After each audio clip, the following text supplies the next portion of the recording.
Demi-finale de conférence Ouest, match 1, Warriors-Lakers. Oh, ça fait du bien. Ça fait énormément du bien, vous ne pouvez pas imaginer. Déjà que, avant que cette série ne commence, j'étais confiant en sachant que durant toute la saison régulière, les Lakers ont su gérer les Warriors, que ce soit dans leur bon temps ou dans leur mauvais temps, peu importe à quel moment de la saison ils tombaient sur les Warriors, ils s'en sortaient plutôt bien.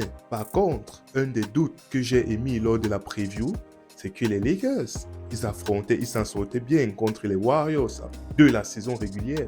Et je peux dire vice-versa, les Warriors affrontaient les Lakers de la saison régulière. Maintenant, les Warriors en playoff, c'est autre chose. D'où l'intérêt très très particulier sur ce match 1 qui se jouait du côté de Golden State. Les Lakers qui se déplaçaient aux Golden State Warriors, les Golden State Warriors qui recevaient. Mais que dire de ce match? Que dire de ce match? Tout d'abord, avant d'aller plus loin, on va faire quelques chiffres. Je vais vous donner quelques chiffres. Si je vous dis, avant le début du match, que les Lakers, lors de ce match, vont shooter à combien? À 6 sur 25. À 3 points. C'est vrai, les Lakers ne sont pas une grande équipe, ne font pas partie des meilleures équipes de la ligue à 3 points. Mais si je vous disais quand même qu'ils vont shooter à 6 sur 25 à 3 points, à savoir 24%. Et les Warriors vont shooter à 21 sur 53 à 3 points, à savoir presque 40%. C'est-à-dire, ils ont mis 21 3 points dans le match. 21 3 points, ça fait combien?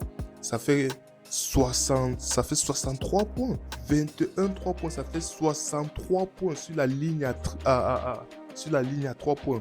Tandis que les Lakers, de leur côté, ils ont mis 12 points. Ils ont mis 12 points. 61 à 12. Mais sur 100 matchs NBA, 99%, l'équipe qui shoot à 21, qui met 21 points dans un match gagne le match. L'équipe qui met 21 points dans un match gagne le match.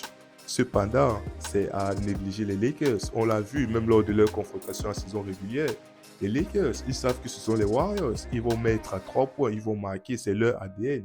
Mais alors, dans la raquette, le jeu à mid-range, à 2 points, oh là là, on les a démontés. On les a démontés dans la raquette. Kevin Looney, il est solide. Pour l'instant, Kevin Looney, il a dépassé mes attentes. Parce que je me disais, lors de la série précédente des Warriors contre les Sacramento Kings, il était seul. Il était seul dans la raquette. Il n'y avait pas de pivot en face. Sabonis n'était jamais là. Bref, il avait appris l'ascendant psychologique, physique, tout ce que vous voulez sur Sabonis. Donc Sabonis l'avait abandonné. Je me disais, maintenant, dans cette série, il va tomber sur un gars qui est solide à l'intérieur, à savoir Anthony Davis. Comment va-t-il comporter? Comment va-t-il se comporter, pardon? Va-t-il retrouver son vrai niveau, à savoir le Kevin Looney qu'on connaît, le Kevin Looney qui tourne à, je sais pas moi, à peine 10 rebonds, à peine 10 rebonds. Ça, c'est le Kevin Looney que toute la ligue connaît, que tout le monde connaît, pas le Kevin Looney Will Chamberlain qui est à 20 rebonds. Mais non, calmez-vous. Je me disais que ouais, avec Anthony Davis, l'adversité allait être un tout autre niveau. Mais il est solide, il a fait une prestation toute solide. Malgré tout, il a réussi à prendre 23 rebonds. Il a réussi à prendre 23 rebonds en sachant que Anthony Davis et LeBron James sont dans la raquette. Cependant, côté rebond, Anthony Davis, il a rendu les mêmes 23 rebonds que Looney a pris 23 rebonds. Anthony Davis a pris les mêmes 23 rebonds. Donc on peut dire que les deux se sont annulés. Mais alors côté Lakers, on sait que les Lakers c'est une équipe qui joue grand. Quand tu vois LeBron qui vient avec 11 rebonds, après les Hachimura, Vanderbilt et tout le reste là, ils annulent les Warriors. En sachant qu'en face, les Warriors, c'est pas une équipe de grands rebondeurs. Ils ont des petits, si on peut dire ça comme ça. On va compter Draymond Green, ouais, mais c'est pas un rebondeur non plus de ouf. Il fait ce qu'il peut. Donc, comme je le disais tantôt, malgré cette performance, c'est-à-dire 21 points à 21 3 points inscrits dans le match, les Warriors n'avaient jamais une avance conséquente. On dirait tantôt, même pas on disait, quand tu suis la philosophie du match, c'était plus du mano à mano. Tu vois des Warriors qui mettent des trucs, tu te dis, ah ouais, là c'est sûr que là, l'écart est déjà passé à 10, 12, 13. Non, quand c'est trop, c'est 6. Et le 6, c'est les Lakers, ils reviennent derrière, ils reprennent l'écart, ils mettent plus 3, plus 4, plus 6, plus 7, plus 8. Donc, tu te dis que les Warriors qui shootent, on va pas se mentir, qui mettent 21, 3 points, ça veut dire que tu shootes assez bien. Peu importe si tu as mis, si tu as fait ça en tentative, 21, c'est déjà énorme. C'est-à-dire des Warriors qui shootent à 21 points, tu te dis, mais ils vont plier le match très vite, en sachant que c'est 20. Mais dans la philosophie du match, dans la physionomie du match, lorsque tu regardes, tu te rends compte que ces 23 points-là, c'était vivre ou mourir par ça. C'est-à-dire, si les 3 points n'entraient pas, ça allait être très très compliqué de ne serait-ce que rester en vie.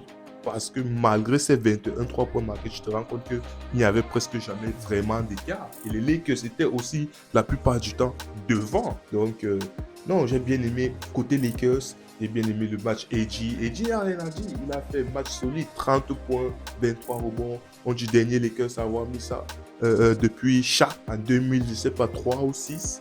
Depuis Shaq. Et de cela, 23 points, 23 rebonds, pardon, en playoff.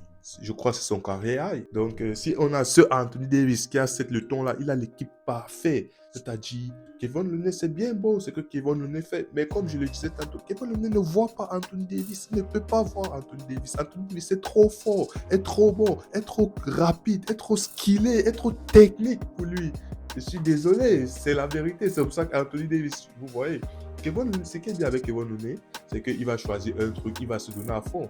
Depuis ce début de playoffs, il s'acharne à être le meilleur rebondeur de la ligue. Donc, c'est plutôt, il tient parole, mais la production de l'autre côté offensif, il fait ses trucs, mais c'est beaucoup plus au rebond, aux secondes chances qu'il est pertinent. Mais cependant, tu tombes sur Anthony Davis en face de toi, qui non seulement au rebond, il te met la pression, et côté défensif et offense, il ne te laisse pas. Offense, peu importe, fadeaway, tir à 3 points, mid-range, pénétration agressive, layup, il est partout. Defense, mais qu'est-ce que tu veux faire?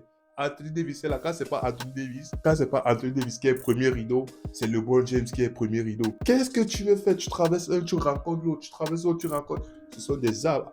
Jared Vanderbilt, pareil, il fait le taf, il fait un taf énorme. On va dire, ouais, à un moment, Steph a pris chaud, il mettait 3 points sur 3 points. C'était Steph, gros, tu peux pas arrêter Steph.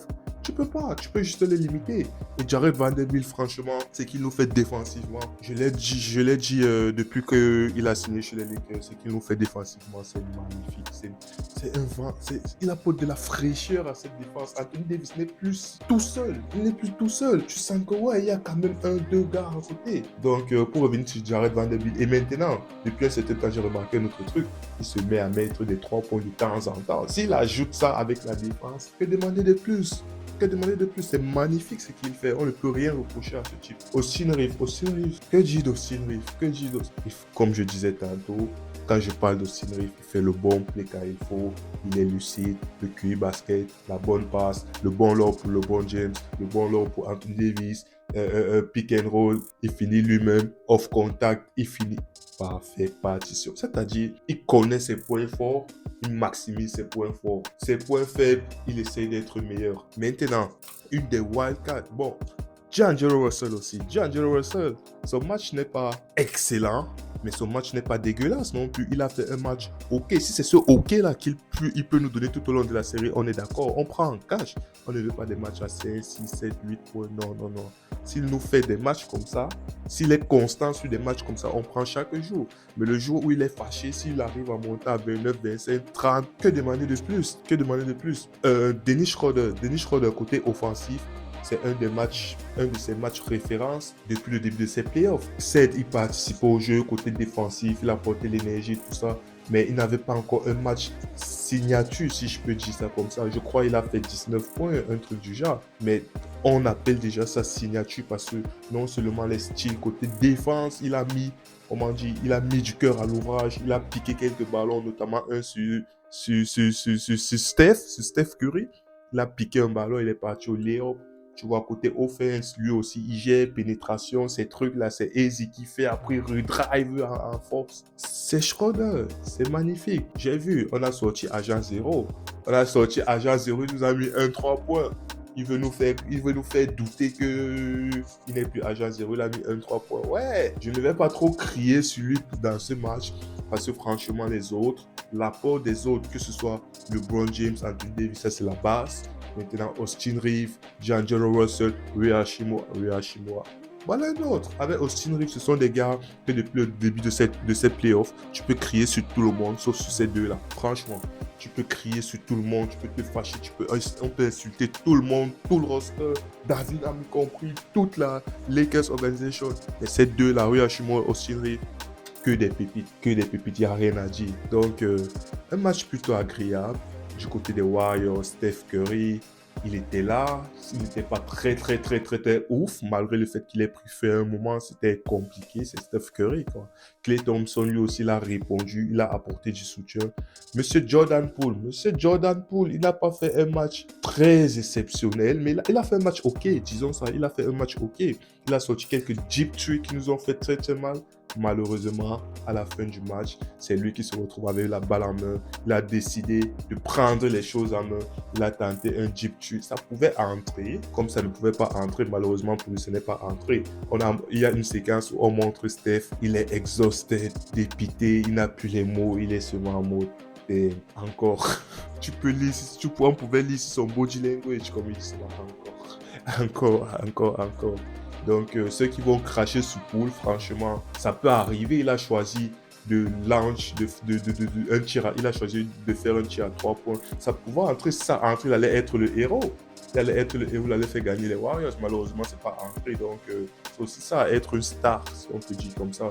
C'est savoir prendre les décisions et vivre avec. Donc, les Lakers, il y a trop dit dedans dans ce truc. Bref, les Lakers emportent donc ce match 1 comme ils l'ont fait lors de la série d'avant, à savoir contre les Grizzlies. On a voulu un match 1 à l'extérieur et en plus le premier match de la série, c'est toujours une victoire c'est toujours une victoire qui donne du punch. Et du côté de ceux qui reçoivent, c'est toujours une défaite qui reste en travers de la gauche, en sachant qu'ils avaient le titre de la gagne à la fin.